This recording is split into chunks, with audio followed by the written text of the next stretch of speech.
What's up, everybody? Welcome back to another episode of the Hoopers Lounge featuring Max and myself. The NBA draft has passed, free agency is approaching us, but in the meantime, we have had a week filled with blockbuster trades. The most important trade being Giannis's Bucks saga finally coming to an end after he was traded to the Miami Heat, who, along with the Celtics, they were the two finalists for Giannis for the past couple of weeks. That he ended up as the victors, and Giannis and Bobby Portis are going down to South Beach, and in return, Milwaukee is getting Tyler Hero, Khalil Ware, Jaime Hawkins Jr., Kasper Yakuyonis, three first-round picks, including the 13th pick in the recent draft, and a future pick swap and two second-round picks. Quite a haul for Giannis Antetokounmpo. Quite a deserving haul for the greatest player in Milwaukee Bucks history. So an interesting fit is Giannis on this Miami Heat team because now, aside from Bam Adebayo, the Heat don't really have much depth to their team. So, Max, how do you like Giannis with this new Miami core? Do you think Miami has established himself as a contender in the East? And where do the Bucks go from here? Yeah, I think Miami established themselves as a contender. I don't know if that's going to be this year, but as long as they have Giannis on their roster, they're going to be a contender, in my opinion. They just re signed Andrew Wiggins today to a 3-year contract. I really like that. I think the trio of Andrew Wiggins, Giannis, and Bam defensively, I can't think of a front court in the league currently better than that defensively as a trio. And I think that's going to give them a lot of versatility in the East, guarding, those guys can guard 1 through 4, arguably 1 through 5. So I really do like that fit for Giannis and the Bucks. I think Eric Spoelstra defensively is going to be able to do things that he hasn't been able to do in his entire coaching career. So I'm excited to see that. From a depth perspective, though, they do need to make some moves in free agency and just, sign some bodies so that Giannis and Bam are not playing 42 minutes a night this season, right? That's not going to help you at all. So I'm interested to see what Miami does to build out this roster because there's a lot of holes on it. They've got a lot of shooting needs, I think. I talked about how great this lineup will be defensively. Offensively, they're not going to be able to hit those three guys are going to average like 3 made threes a game. That's not going to be a good shooting front court at all. They're going to be dominant in the paint and in transition for sure. But I definitely have my questions offensively. But I think when you have the opportunity to get a guy like Giannis who's won a championship, who's won MVPs, you got to take it. And I honestly love the haul for Milwaukee the other way too. I think the amount of players that are, I would say, polished to an extent, like Tyler Hero, I don't know how much better he's going to develop into, but Jaime Hawkins and Khalil Ware are still young and developing. Jaku Chonis, we don't really know much about him. He could develop into a good bench player for the Bucks. And obviously the picks are amazing. And one of them turned out to be Nate Ahmet, who I think is going to be a day one starter for Milwaukee this season. So I like this trade for both teams. I think Miami's going to need about a year to figure out the rest of their roster and another full offseason with Giannis to really maybe establish themselves as contenders. But if Miami made the finals this season, I don't think people would be surprised about that after this trade. Not be surprised. Wow. I am not sure I agree with that Miami take. I agree defensively, they're going to be one of the strongest teams in the league. I mean, as they always are with Heat culture, but specifically, like you said, that front court trio is among the best, if not the best. But I am really, really concerned about two things with the Heat: the lack of depth that they had. I mean, they traded away most of their offensive production that they had last season, and a complete lack of shooting that we have seen cost teams over and over again in playoffs in recent years. I mean, Tyler Hero is an elite 3-point shooter. Jaime Hawkins isn't no slouch himself, and now they're going to run out. They have Norman Powell, who's still a great shooter, but aside from that, where are the threes going to come from? Where's the spacing going to come for Giannis and Bam to be able to work in the interior? I don't see the Heat having that many threats from the perimeter to scare teams. They can wall off the paint. And Giannis's best years with the Bucks came with an elite stretch five in Brook Lopez, giving him ample space to work in the paint. Bam Adebayo is a great offensive player, but I wouldn't necessarily call him a stretch five. I wouldn't call 3-point shooting a strength of his game. So even if the Heat were able to come up with a couple of elite shooting guards, in an elite shooting backcourt. I'm not sure if the pairing of Giannis and Bam will really work out. I think it's just going to clutter up the paint too much for the other one to operate to their best effectiveness. I don't think the Heat are going to be contenders this year, and I agree with you. I think next year is the goal for the Heat. They use this year to kind of experiment, figure out what works, and really try to go all out next year.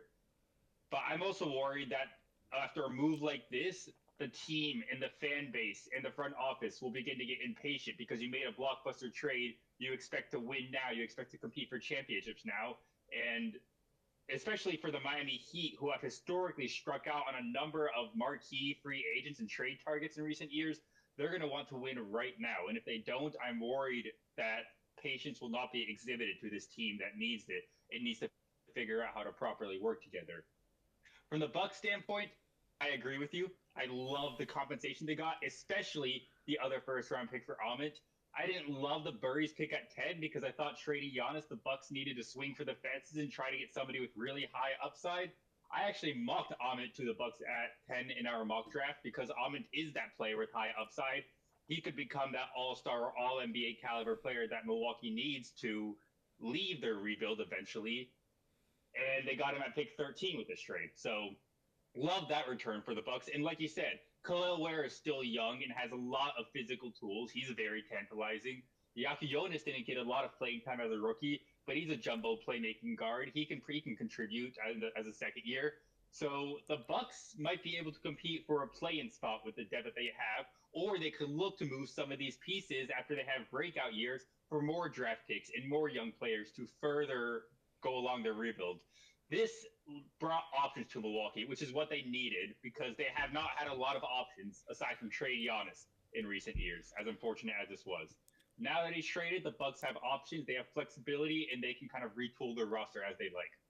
Yeah, I think you and me are on the same page from the Bucks' perspective that this was kind of a no-brainer deal that just needed to be done, honestly, to focus on the future and accept, what Giannis was already leading towards, and that was a departure from the Bucks.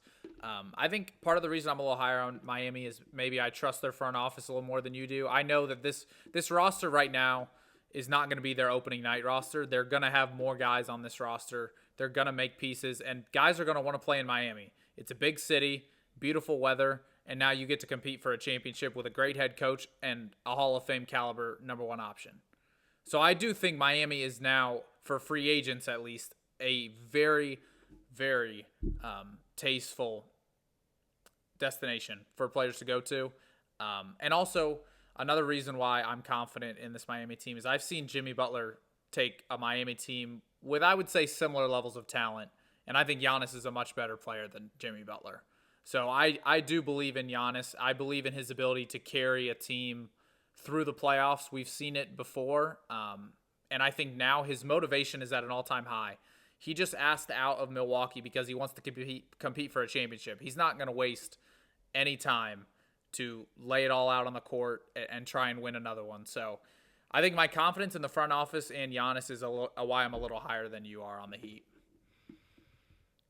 That's fair. I mean, Heat culture has made them a surprise contender multiple times in the past. And now add a player with the caliber of Giannis, yeah, you wouldn't expect things to be much different. But Giannis is an all-star that we have expected to be traded the last couple of months. There was another all-star that was traded this week that I'm willing to say it surprised me. It shocked me, at least. And I'm sent to shock around the NBA. I think it's safe to say nobody really saw this coming. And that was the Hornets moving on from the LaMelo Ball era, trading him to the Minnesota Timberwolves in return for Naz Reid, 3 pick swaps, and a 2033 unprotected first-round pick, as well as 3 second-round picks. The Hornets, coming off their most successful season in about a decade, go and trade their best player. I know we talked about this a little bit. We have differing opinions. You're not as much of a fan from it as a Hornets perspective. Why is that the case? I just think there's something to be said about momentum in sports. It's huge, game to game, series to series, season to season even. Momentum tends to carry over, and I think the Hornets, a lot of people would argue this is their best season since Kemba Walker was the best player on the Hornets. This was their best season in the last 10 to 12 years this past season, and LaMelo Ball was at the center of it. As was Miles Bridges, but I think Bridges was a guy that you knew had to be moved off of. But Ball, in particular, in my opinion, was the best player on their team last year. I know some people like Alex would point to a Brandon Miller, perhaps, and that's fine. I'll hear that argument for sure. But it's not like LaMelo Ball was a bench role player. This guy was the heart and soul of the team. And I really do believe that it was his playmaking that got open shots for the almost Rookie of the Year, Con Knippel. It was his playmaking that led to Brandon Miller and Miles Bridges getting so many good looks because teams had to respect not only LaMelo's scoring ability, but his playmaking ability. So when I look at this Hornets roster today, I see a significant lack of playmaking, similar to how you used to see a lack of shooting in Miami's roster. I see a lack of playmaking in this Hornets roster. I think athletically, shooting, defensively, they're going to be great. I love the addition of Naz Reid. I think that's awesome for them. And going off their draft picks as well, I think the combination of Naz Reid and Heinz Steinbach is a significant upgrade to their front court over what they had last year. So I am really excited for that. But I think the Hornets had something special last year. And post All-Star break, they won like 85% of their games. Like they were arguably the best team in the league, and they were being compared to the Thunder at one point last season as the best team in the league with the run they were on. So to me, I think I'm a little shocked. I initially said to you that it's the worst trade of all time. I want to rescind that statement. That was totally just like my first reaction when I saw it was, what the hell are the Hornets doing? The pick swaps or whatever, because I think Minnesota and Charlotte are going to be competitive at least for the next couple of years. So the pick swaps to me don't mean a whole lot. I think this was more a salary cap move to make another move for Charlotte. And I do want to say, though, from Minnesota's perspective, I also don't love the fit of Ant and LaMelo just because those are two more ball-dominant guards.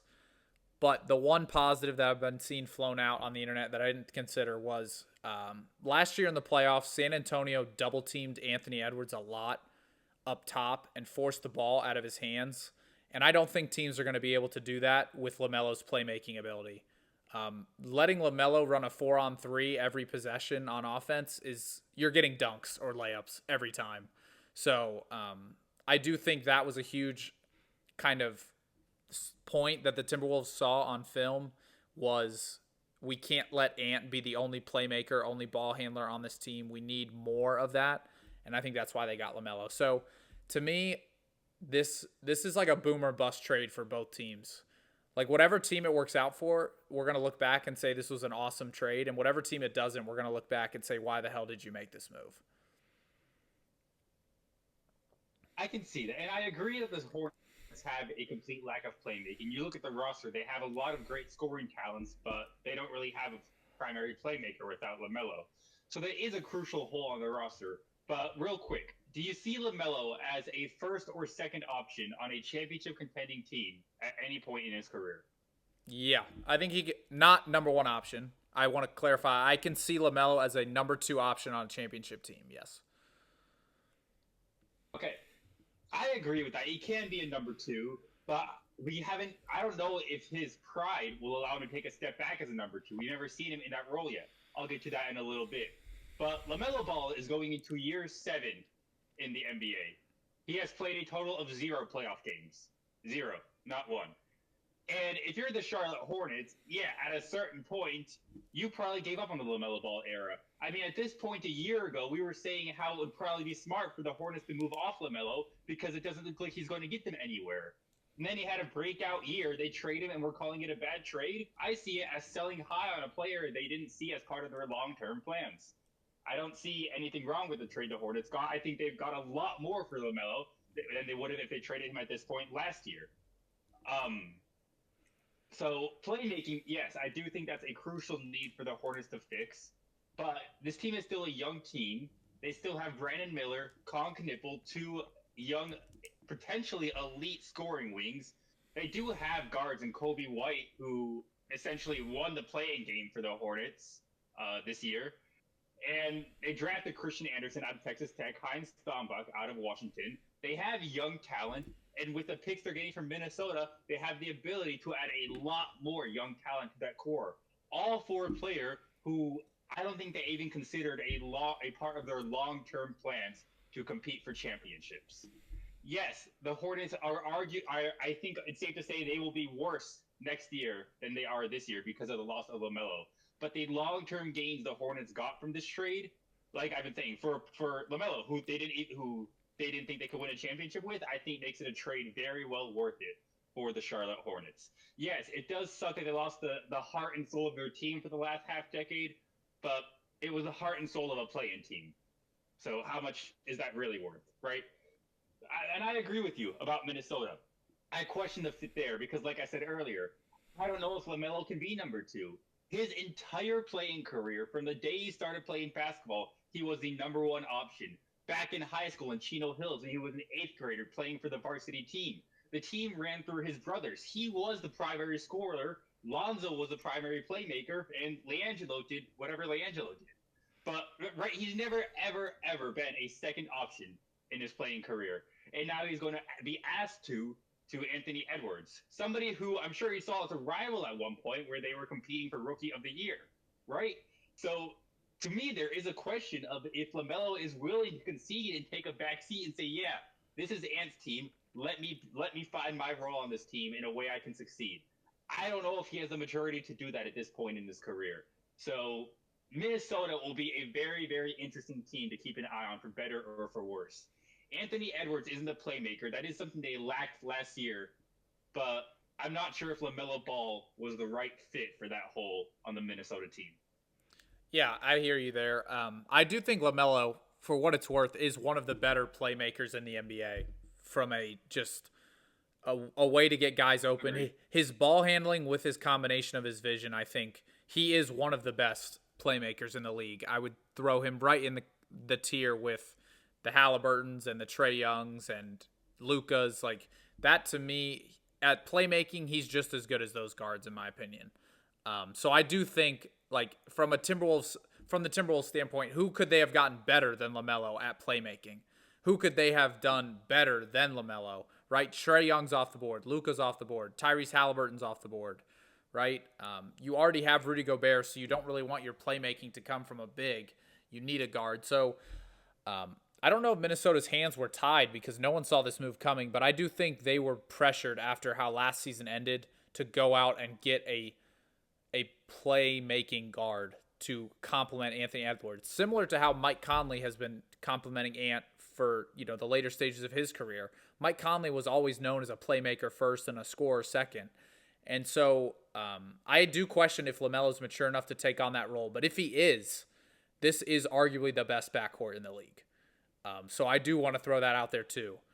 This duo is better than Luka and Austin Reeves if LaMelo is able to understand what is needed of him on a nightly basis. This duo will be better than Luka and Austin Reeves. I'm trying to think of other backcourts. Maybe VJ and Maxey. Maybe, but I think Ant is the best of those four. And LaMelo's LaMelo's the best playmaker of the four. So I'm trying to think of backcourts I would take over LaMelo and Ant, assuming LaMelo takes that secondary role. Can you think of any off the top of your head?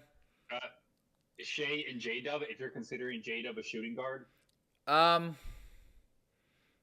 what I saw from J-Dub this year, LaMelo is so much more talented than J-Dub. Like LaMelo, I think LaMelo playing in Charlotte his first 6 years has really taken away the amount that people get to watch him play. But LaMelo Ball is really J-Dub's really good too. I'm gonna say no just because I consider J-Dub a small forward. In my head, but it's close. It's 100% close. Okay, LaMelo Ball is a player with very clear strengths and weaknesses. You're right. He is an elite playmaker. He has been an elite playmaker his entire career. But despite that, he still wants to be a scorer first player. And because of that, for every 30-point game he will put up a 2 for 15, 3 of 18 absolute stinker. No team can win with their star player playing like that. You will lose a lot of games because of the style LaMelo Ball plays. And for as talented as he is offensively, he is a net negative defensively. Which at 6'7", with the athleticism that you have, there is no reason you should be a negative defender. You should at least be league average. So it is a complete effort and mentality issue from LaMelo Ball on that side of the court. And we're talking about maturity. I don't know if he has the maturity to really lock in on that end. We haven't seen it the first 6 years of his career. What's to say anything's going to change now? There's just so many question marks surrounding LaMelo Ball because his weaknesses are so clear and so easy to exploit. And as good as he is as a playmaker, I don't know if Anthony Edwards himself can offset those weaknesses that LaMelo Ball has now brought onto their team. Yeah, I can hear that. I think what's changed is the personnel around him. You mentioned that LaMelo wants to be a score-first player. Name one player the caliber of Anthony Edwards he's played with in his career that can score the ball the way Ant. Good point. Okay, so LaMelo's never had that before, and I don't know how he'll react to it, but also LaMelo's defense, huge liability. I just watched Jalen Brunson win an NBA championship. You're now putting LaMelo Ball on a team with Ant, Jaden McDaniels, and Rudy Gobert. I don't think his defense is going to be that big of a liability as it was in Charlotte because of the personnel behind him. So those question marks are a lot bigger in Charlotte than they are in Minnesota, if that makes sense, because the overall team in Minnesota is much better run and much more well constructed for LaMelo Ball's skill set, if that makes sense. That does make sense, but Brunson is a defensive liability because of his stature. There's nothing he can do about it. Even if Brunson's getting cooked, you can tell he's trying out there. You can tell he's making an effort. He's communicating with his teammates. He's not falling asleep off ball. LaMelo Ball's defensive lapses are mental mistakes. It is because he does not care on that end of the court.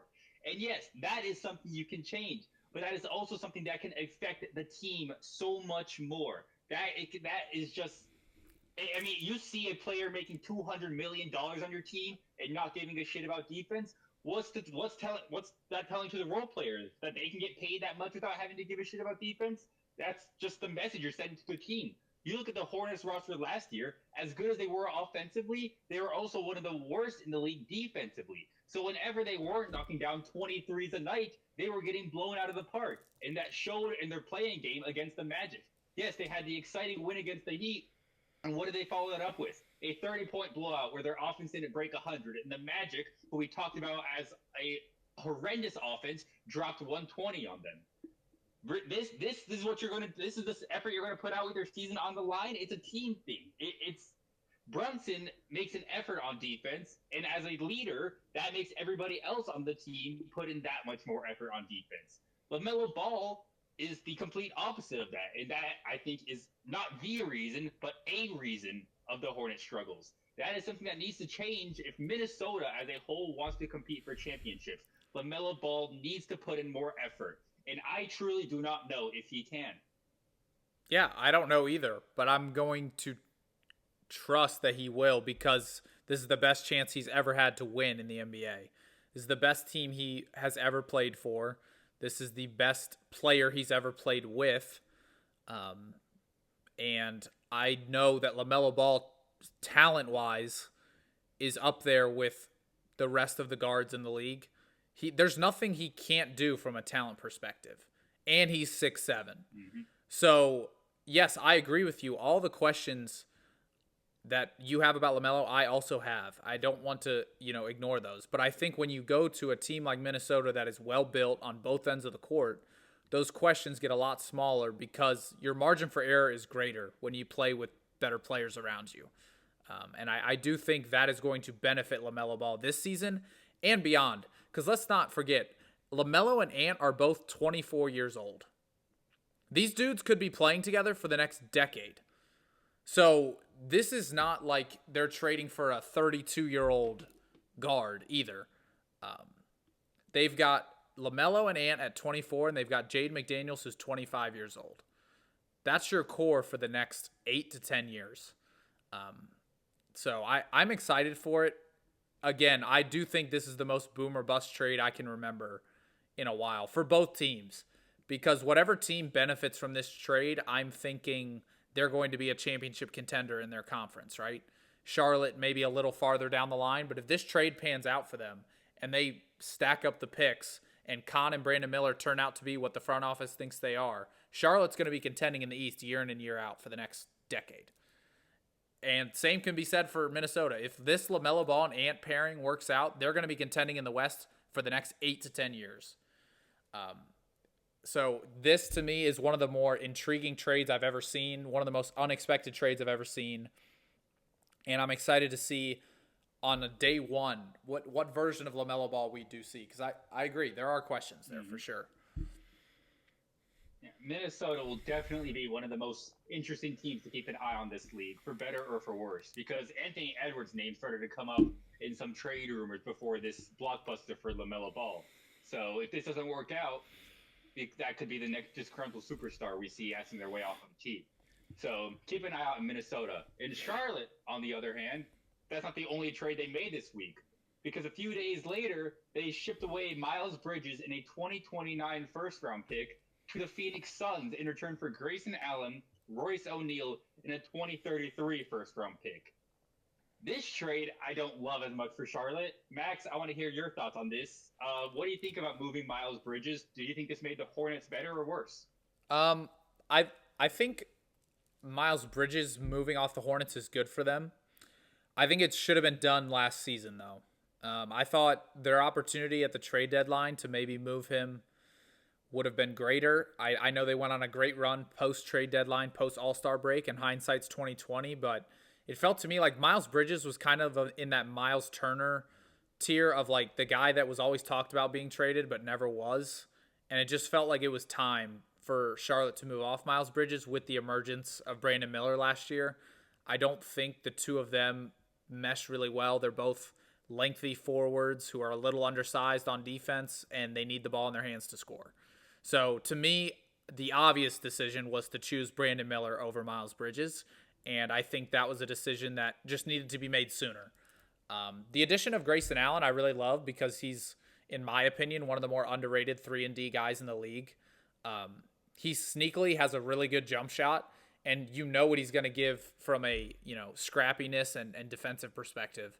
So I really do like that as a bench piece for the Hornets. Royce O'Neal's whatever. I'm not really a fan of Royce O'Neal, but I do think this was a move similar to the Giannis move where it was time for the Hornets to move off Bridges because of Brandon Miller. And that's not Bridges' fault. I actually really like his fit in Phoenix. I do think he's very similar to Dillon Brooks. Like him and Dillon Brooks are kind of the same player, except Dillon Brooks is a lot better at defense. But offensively, they're very similar players. Ball dominant, wing scores. So I'm interested to see that fit, but I definitely like this trade better for Charlotte than Phoenix, I think, just because of team fit. I think the depth that Charlotte is creating from a wing and big perspective is really good. I just think they need to add another guard. I've seen rumors of Ja Morant could potentially be a Hornet, and I just think to myself, what's the difference between him and LaMelo? And then the other name, obviously the big one, which I think would be an interesting move, is pairing Brandon Miller with Jaylen Brown. I think that would be exciting. So I don't think Charlotte's done. I think this Bridges move and this Ball move, they're acquiring either depth pieces to trade to Boston for Jaylen Brown, or they're acquiring picks to just load up on another superstar because they were so competitive last year, and if they got off to a better start, they would have probably avoided the play-in altogether in the Eastern Conference. I just remember how just log jammed 6 through 12 were in the East last year. Like it was anyone's race to get out of the play-in. They were very competitive last year. They won the play-in game, and then you trade 2 of your starters the following off season. It doesn't seem like the time to go back into a rebuild. So I think they're loading up for another move, and that's why I like it, because I think this is just one of the dominoes before we get to the season for Charlotte.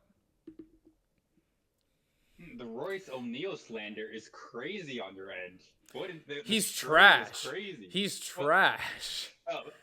But in all seriousness, this trade confused me from the Charlotte perspective. I like the LaMelo trade, but like you said, I don't know what this trade completes for the Hornets. It seemed like with the LaMelo trade, they were trying to load him on pieces Yes, maybe to acquire a star, or maybe just to get a lot of young talent and see who pans out. But there was direction there.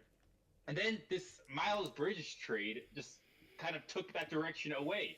It's not necessarily the player himself. Yes, I think Miles Bridges definitely needed to be moved, especially with the additions of Nas Reed from the trade and Steinbach from the draft, who are both more traditional fours than Bridges. And like I said, the emergence of Miller made Bridges expendable. So I do think the player needed to be traded. What I'm confused of is for a team that looked like they were trying to stock up draft talent, why are you trading up a 2029 first round pick for a first round pick 4 years later? That makes zero sense to me. You could have easily traded Bridges for a couple of seconds or maybe even a much later first and not had to give up any of your own stock. Why did you essentially trade your own first round pick for another first round pick 4 years later? What are you trying to accomplish with that? That's not a short term rebuild move. That's something you make when, like you said, you're entering a long term, half a decade, 5, 6, 7 year long rebuild. And the Hornets did not look like they were trying to do that. So I'm just confused on that aspect on their end, on why they thought that was a move they needed to make, especially right after accumulating so much draft stock for their best player. It just seemed like they're trying to rebuild and do two separate rebuilds at the same time. I don't know. That part doesn't make sense to me from the Hornets' perspective. Yeah, I agree with you there. The picks they gave up for the picks they got in return don't make a lot of sense to me. Do you like this move for Phoenix though? Because I'm still a little like iffy on that as well. I mean, again, I don't really think this accomplishes much for Phoenix. I like that they got a sooner pick. I mean, trade. You don't know what's going to happen 7 years into the future. If you can trade a pick 7 years into the future for one 3 years into the future, I think any team would make that. And I do think Bridges is an upgrade over Grayson Allen and Royce O'Neal. Is this a needle mover for Phoenix? Not at all.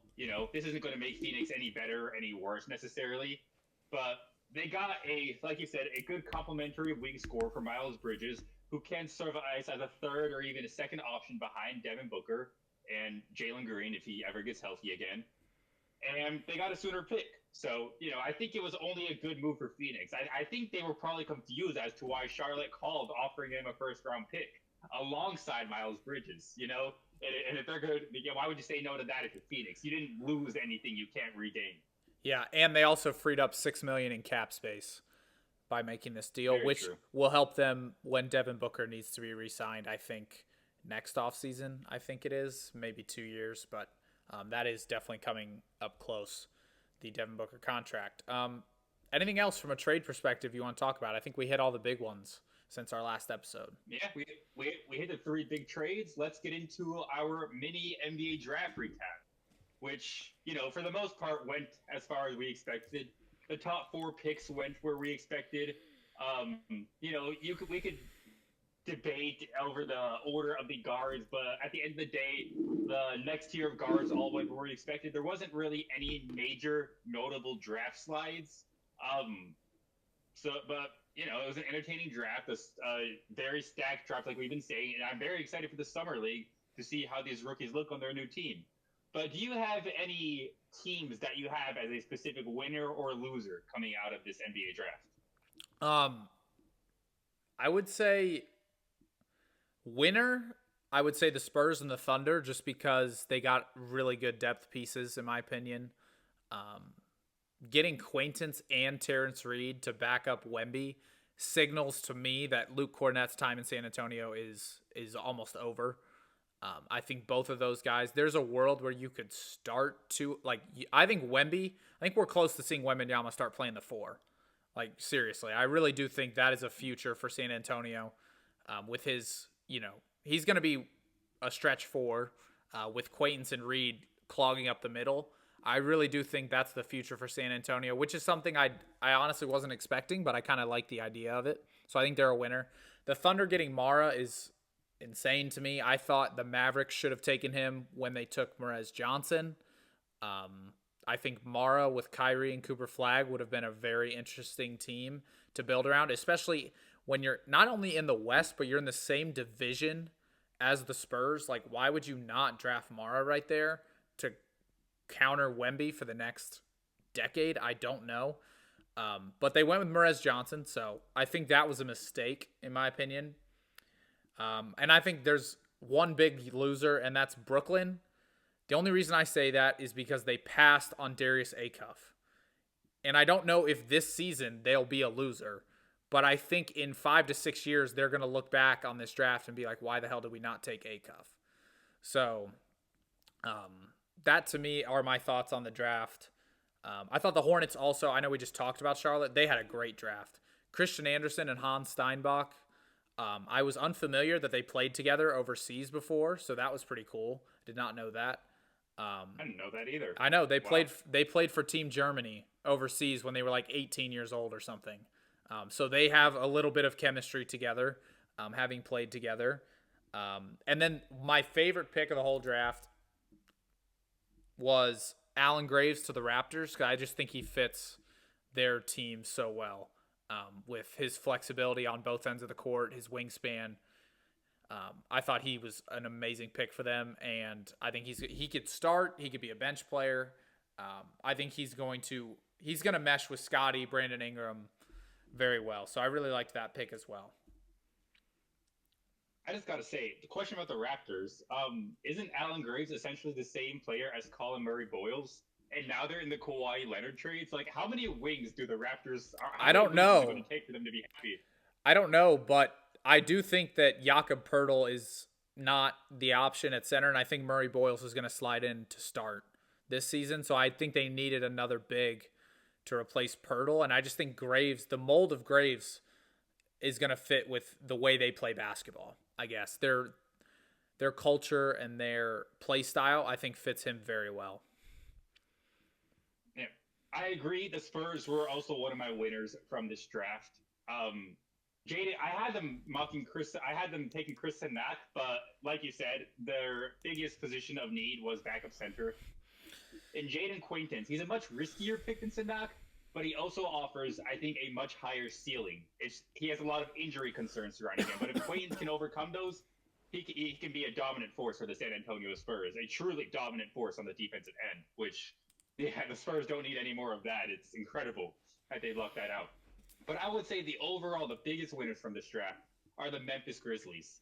Adding Cam Boozer is a great piece to jumpstart your, I'm guessing, eventual rebuild with when they decide to trade Ja Morant.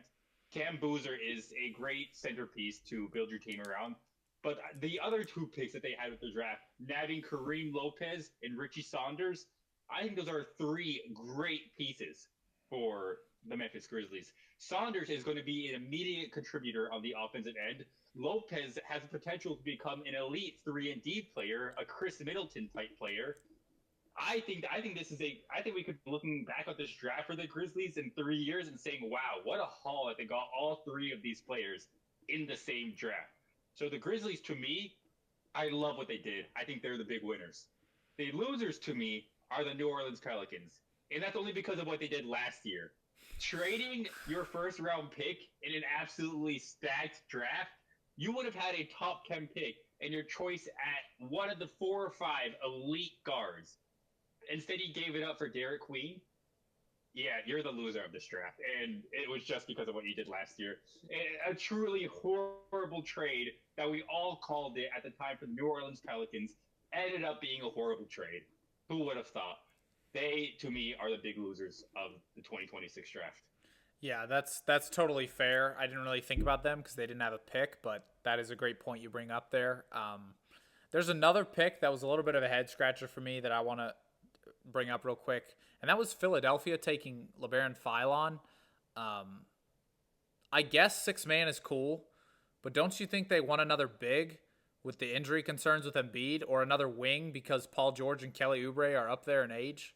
I didn't really get, why would you draft the backup to Tyrese Maxey, who's probably going to be your point guard for the next half decade?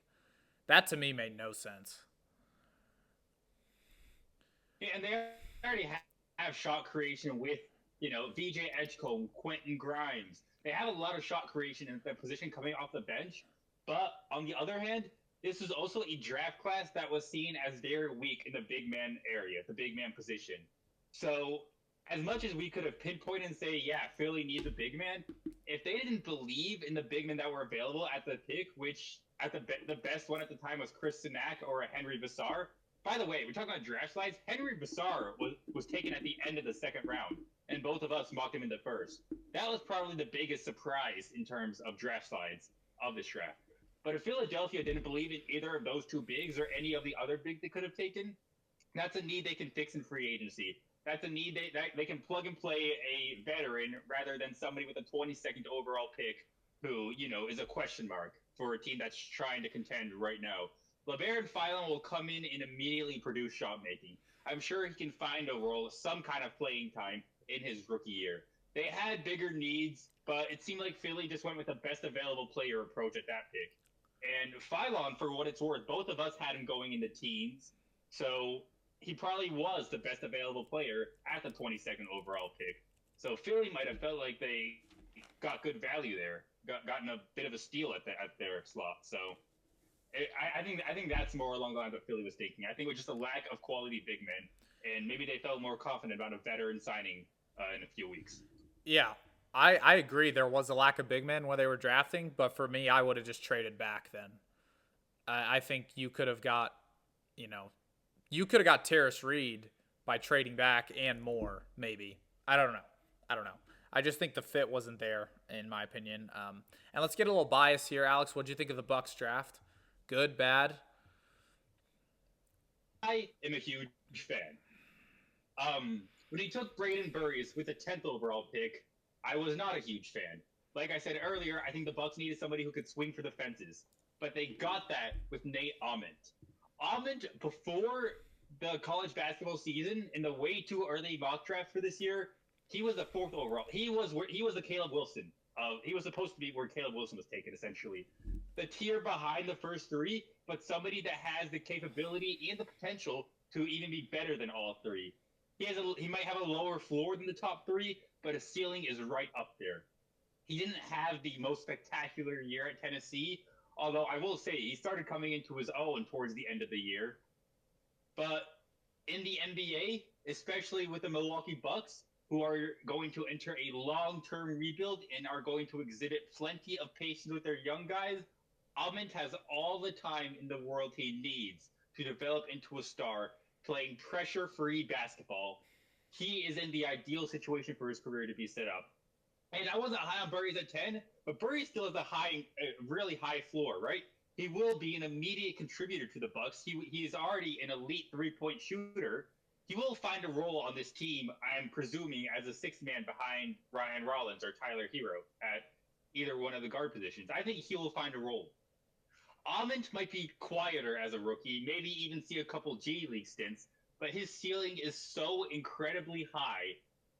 And yeah, after trading Giannis, you just need to take chances on. You need a superstar. You need somebody that offers you that hope.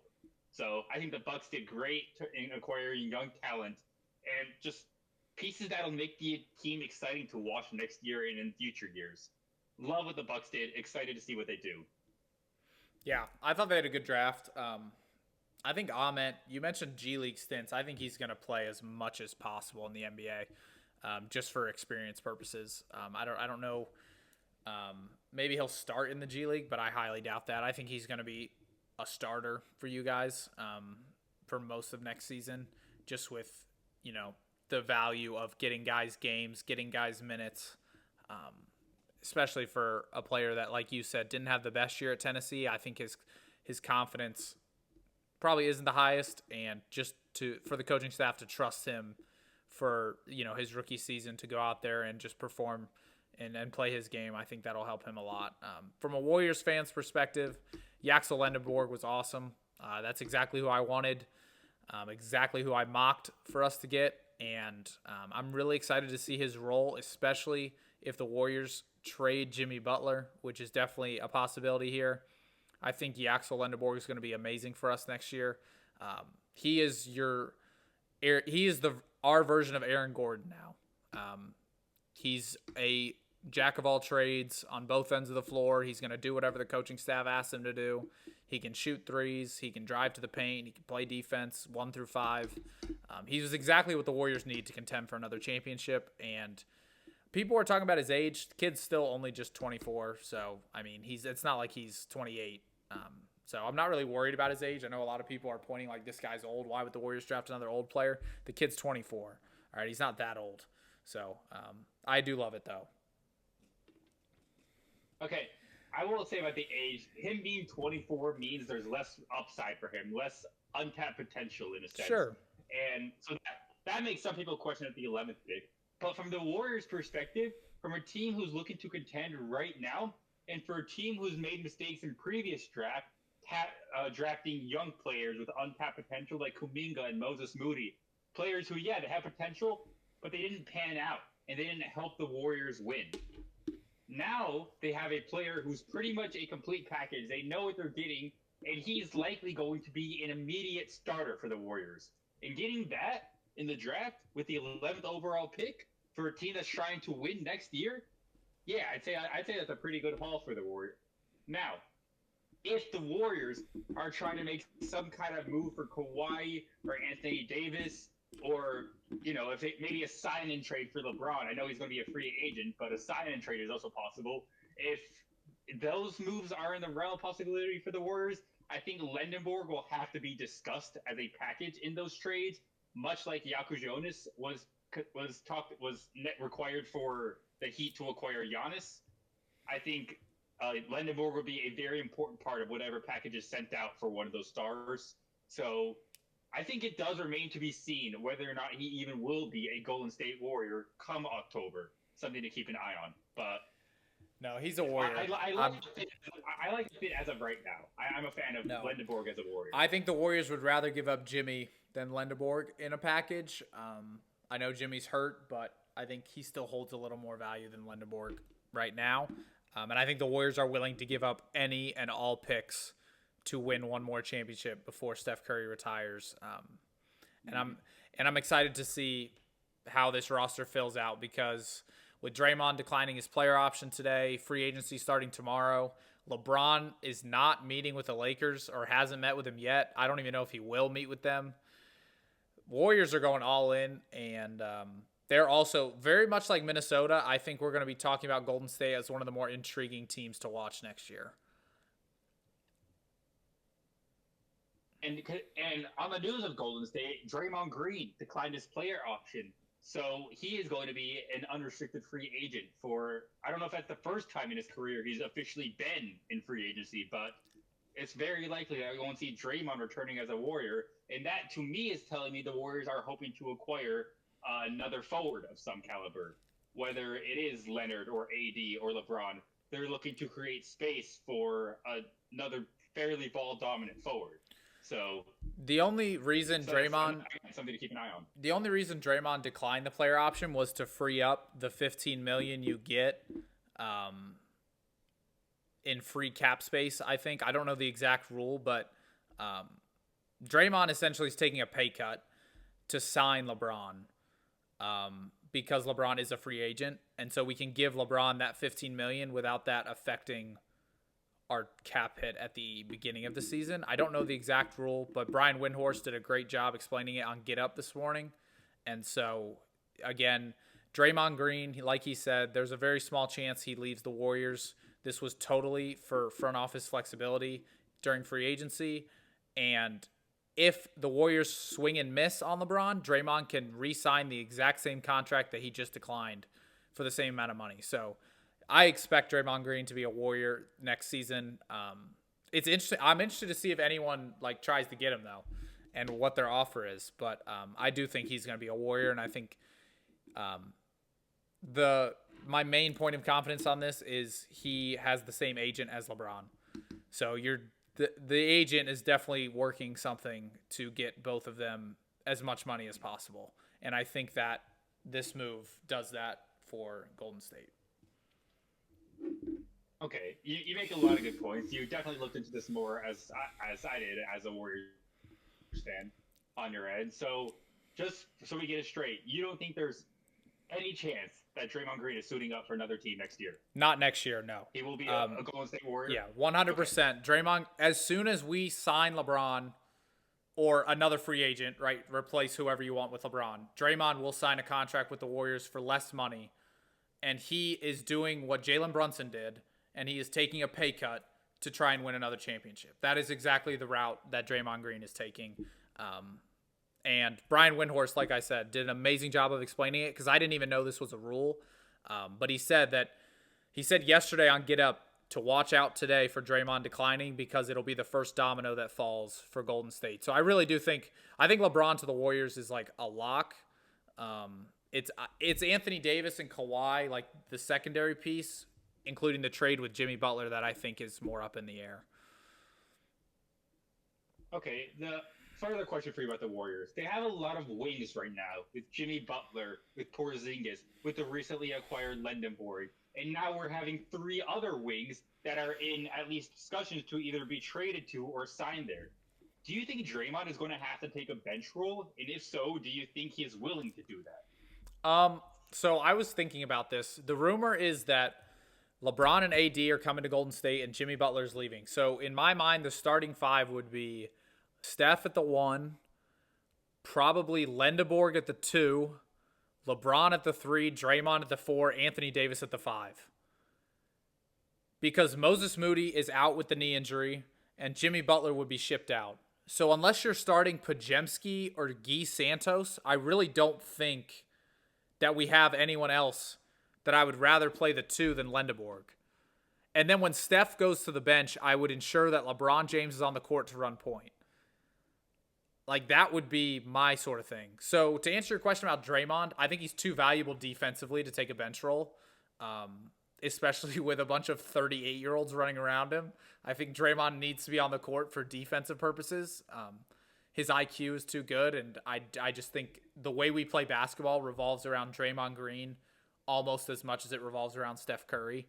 So, no, I don't think he's going to take a bench role. I think he would be 100% open to it because he's been 100% open to everything else the Warriors have asked him to do. He's taken a back seat to Steph Curry as a number 1. He's taken a back seat to Klay Thompson as a number 2. He took a back seat to KD and became a number 4 option when he came to the Warriors. And now he's taking a pay cut so we can sign LeBron James. So I really do think Draymond Green will do whatever we ask him to do. But I think the coaching staff knows how valuable he is to have on the court. So short answer, no. Long answer, no, because he's too valuable. Okay, Draymond is a team player. I'll give you that. I think he is more than willing to take a bench role if he were asked. But I also do think he's going to have to, because you have Anthony Davis at the 5. And as much as that seems like the ideal pairing, Anthony Davis has been adamantly against playing at the 5 his entire career. He hates playing center. He played center when the Lakers won the championship in 2020, and after that, he has said, I am a 4, not a 5. Don't play me at center. And then the Lakers keep having to sign these mid-centers, clogging up and putting him at the 4. His shooting has dropped off a cliff, so that just clogged up space. That was exemplified even more in his brief stint at Dallas when he was playing alongside either Gafford or Lively. There was no space for Cooper Flagg to operate at all in the paint. And you know, that seems like it's going to be an issue, again, in the future, whenever he signs. His unwillingness to play the 5. I think that's something that, you know, yes, that would be best case scenario for the Warriors, for the Wizards, or for wherever he ends up if AD were to play the 5. But I just don't think he's willing to. I just don't think he wants to. And, you know, if that's the case, that is something the Warriors are going to have to figure out. Do you go small and you know, start Draymond at the 5? Do you start Porzingis at the 5 and have Draymond coming off the bench? I mean, you have options, but I mean, if you're acquiring Anthony Davis, if that's something the Warriors want to do, I'm sure they have a plan on how they want to use him. But that is something they would have to figure out. I think if Anthony Davis was quote unquote unwilling to play the 5, I know height and like generic NBA history would like tell you not to do this, but AD at the 4 and Draymond at the 5 actually is like not that bad. Like there's worse things I think you could do. So I think Draymond, I mean, he's played the 5 for half of his career.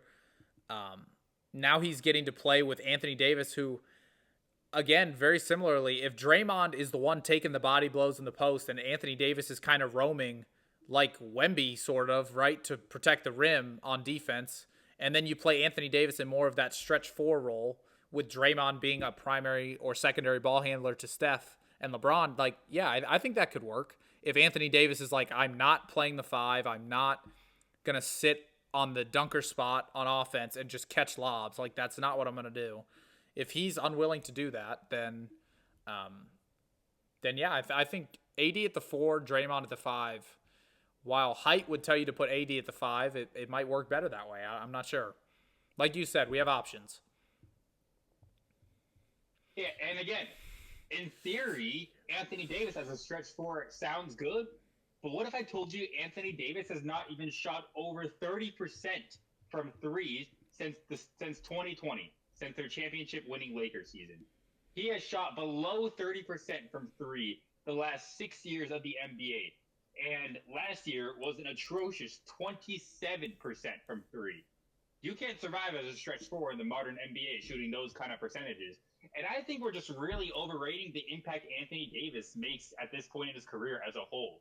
He was elite as a New Orleans Pelican, don't get me wrong, and in his early days as a Los Angeles Laker. But I don't even think Anthony Davis is really an all-star caliber talent with his age and his injury history. It's a really, really risky addition that I don't think is as needle-moving as people say it is. Yeah, I think not the only reason we're targeting Anthony Davis, but it would be to pair him with LeBron. And because those two have already won a championship together and his Team USA connections with Steph.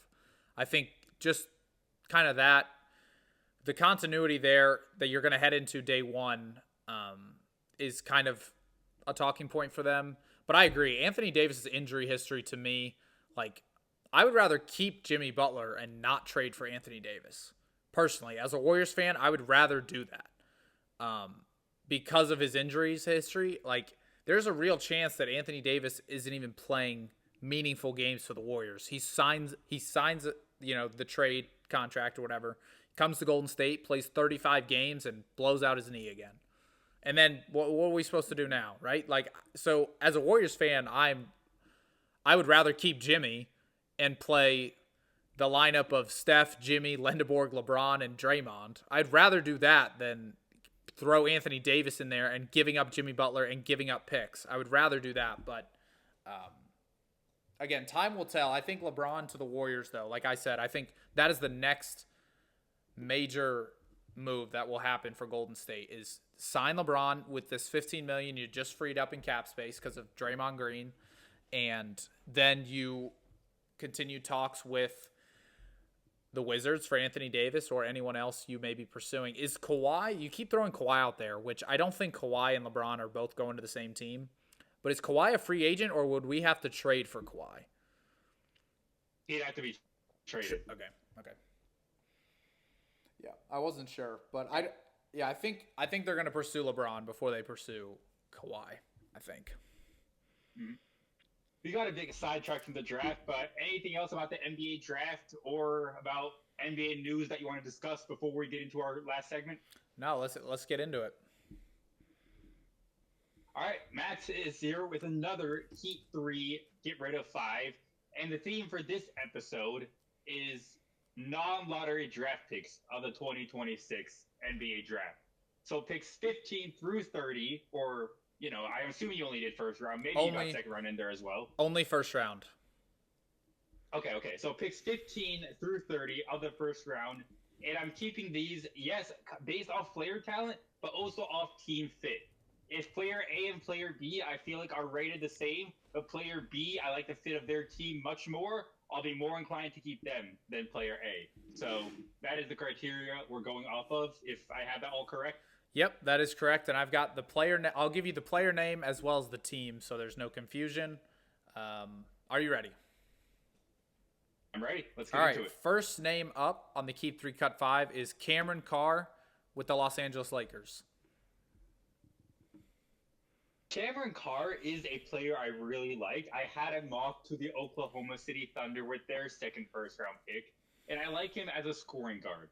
But I do not like his fit on the Los Angeles Lakers. I think he is going to be buried on the depth chart behind Luka and Austin Reeves at the very least. The Lakers, I'm sure, the Lakers are always trying to make moves. I'm sure they're going to be signing a veteran guard or two in free agency to complement to Reeves and Doncic, especially one that specializes on defense, which is not Carr's strong suit in his overall game. So this is an example. As a talent, I do think Cameron Carr was a great pick. But for the Lakers specifically, I don't think he's a great fit. So, Carr right now, I'm cutting him. All right, Cameron Carr starting off with a cut, probably a good strategy since you can only keep 3 of the 8. Next up, Christian Anderson to the Charlotte Hornets. This one I really like, especially after the LaMelo Ball trade. I was thinking, what are the Hornets going to do with all these players? It seemed like they had a lot of guards and not enough playing time for them. And then LaMelo Ball gets shipped out, and now Miles Bridges also gets shipped out, and it's like a lot more has opened up. I expect Christian Anderson to be getting playing time over guys like Grayson Allen, who they just acquired.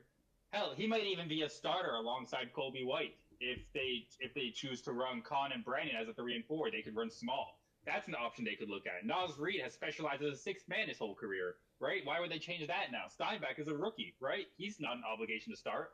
The Hornets had a lot of success going small ball last year.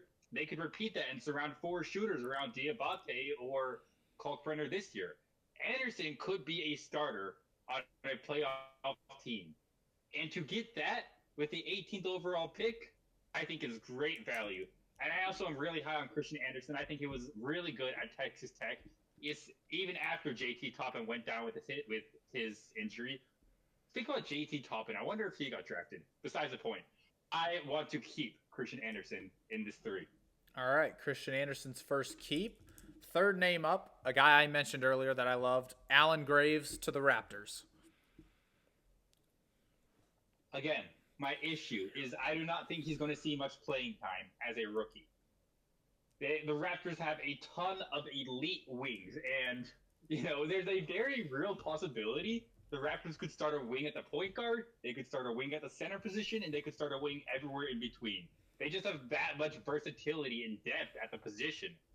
It's kind of confusing as to what exactly they're trying to build over there up north in Toronto. And I don't really see how Alan Graves can get into at least a starting position as a rookie. And that's the criteria I gave Christian Anderson the nod for. And because of that, I'm going to have to say no to Alan Graves and cut him. All right, Graves is cut. Fourth name up, Terrace Reed to the Spurs. This one, I love. Again, he's going to have to beat out Quaintance for the backup position in the future. But Quaintance is likely to miss most of his rookie year, just as he makes sure, as the Spurs want to make sure he's good from his injury. They would rather him essentially take a redshirt rookie year and ensure he's going to be healthy the rest of his career. And I think that's a big reason of why they got Terrace Reed, is because they foresee doing that with Quaintance. He's very young, he's very raw, and he's coming off injury. They're going to be patient and show caution with him. Terrace Reed will be the immediate backup center that the San Antonio Spurs need. He is a massive upgrade over Luke Cornett right now as a rookie, and he's only going to get better too as he gets more comfortable in the NBA. I will keep Terrace Reed. Love the fit, love the player. I think the Spurs really had a good pick there. Yeah. Even if he's not the primary backup, even if Quaintance emerges as the primary backup, I think Reed will be a primary contributor, at least in the short term, which is what the Spurs really do need. Yeah, I think the Nuggets made a mistake trading that pick to San Antonio to give up the chance of drafting Terrace Reed, because I think I mocked Reed to the Nuggets, and I think him as a backup center to your all-star MVP caliber center is honestly best case scenario for these teams, and the Nuggets just kind of gave him away to the Spurs. So I agree with you there. All right, halfway through the list, Alex only has one keep remaining. Next name up, we've got Joshua Jefferson to the Brooklyn Nets. I'm going to pass this just on a talent level. All due respect to Joshua Jefferson, he was a baller at Iowa State. I don't see him as a really big contributor in the NBA, and I don't really have much else to say about that. He might get some empty stats minutes as a member of the Brooklyn Nets, but he has the lowest ceiling out of the 5 players that we've listed so far. Joshua Jefferson's a cut. All right. Next name up is Sergio De La Reyna to the Mavericks. I'm gonna be so for real. I know absolutely nothing about this guy. I know he played abroad in Barcelona. He's Spanish. That's about it. I think he's a jumbo size shooting guard. Correct me if I'm wrong. Yeah, I'm not sure. I don't know anything about him either. That's why I threw him on this list. I tried to learn more about him by listening to you talk about him, but clearly that didn't work.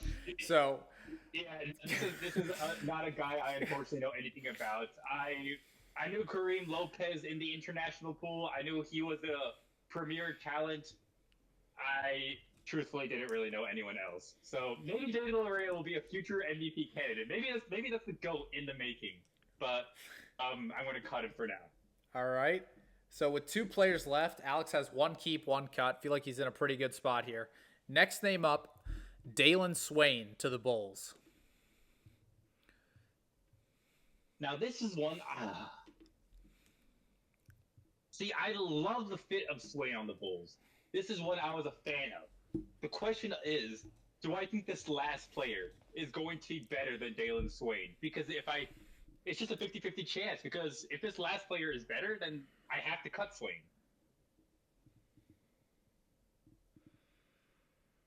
Who is left that I would take over Dalen Swain? I'm gonna cut him. I think this 8th and final player will be more talented and or in a fit I like more than Dalen Swain. I think we can do better. All right. I agree with you on your logic there, because I think this guy's fit was honestly almost perfect. And the last name up, Alex's final keep, is going to be Emeka Okori to the Detroit Pistons. Oh, we like that. I would take Okori over Swain, both talent-wise and fit-wise. I would have been pissed if I took Swain there. We like that. Christian Anderson, Okori, and Terrace Reed. I think that was perfect. Yeah, I would not change a thing about that. I thought you had a really good list. I think you played that really well. Dalen Swain, obviously the odd man out. I think he probably would have been your 4th keep, but you can't keep 4 of them. So I think you did a really good job with that. Thank you. Yep. All right, that'll wrap up this episode of the Hoopers Lounge with myself and Alex. Our NBA draft recap, as well as some Blockbuster trades. Free agency starts tomorrow, so I'm expecting a lot more moves to be made in the next week or two, as the NBA offseason has officially started, and teams already look so much different than they did last year. It should be exciting. We will be with you with all the news, all the updates, coming with you guys with thoughts, opinions, debates, analysis, and so much more. Stay tuned all off season to keep up. Until then, peace out. Peace out.